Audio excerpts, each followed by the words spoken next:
Samantala, dismayado ang ilang senador sa mga Janet Lim Napoles sa pagtinig ng Senate Blue Ribbon Committee. Kumbinsido naman si Senadora Miriam Defensor Santiago na nagsisinungaling si Napoles.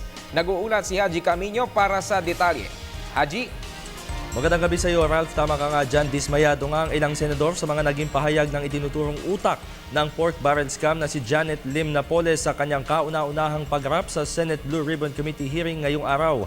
Sa ilang oras na pagsalang ni Napoles sa pagdinig ay kapansin-pansin na nga ang pag-deny nito sa mga ibinabatong tanong o mga issue ng mga senador. Sabi ni Senator Cynthia Villar, dismayado siya sa mga sagot ni Napoles. Dahil dito hindi na umaasa si Villar na magbabago pa at magsasabi pa ng katotohanan si Napoles. Nasasayangan naman si Senator Grace Poe para kay Janet Lim Napoles dahil anya ito na sana ang magandang oportunidad upang idepensa ni Napoles ang kanyang sarili. Narito ang bahagi ng pahayag ni Senator Grace Poe.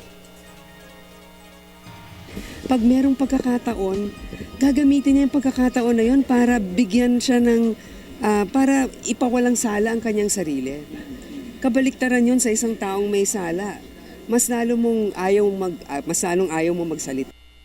At hindi man natin masasabi ng diretso, pero parang halatang-halata naman ngayon, di ba? Na hindi niya ginagamit ang pagkakataon para idepensa ang kanyang sarili. At nakakalungkot pa, para bang sinabi pa niya, naawa nga ako dun sa mga ibang nadadawit pa dito eh. Para bang, basta.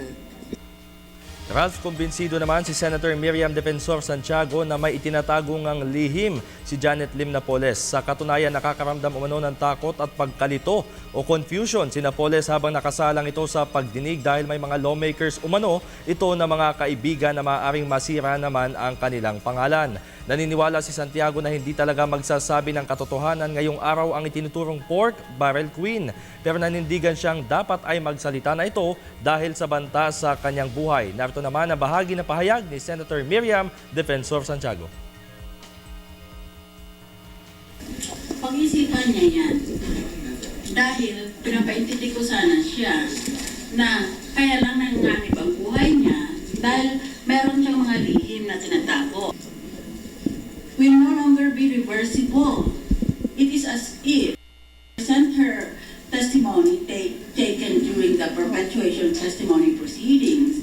If you present her, in effect, her affidavit, no?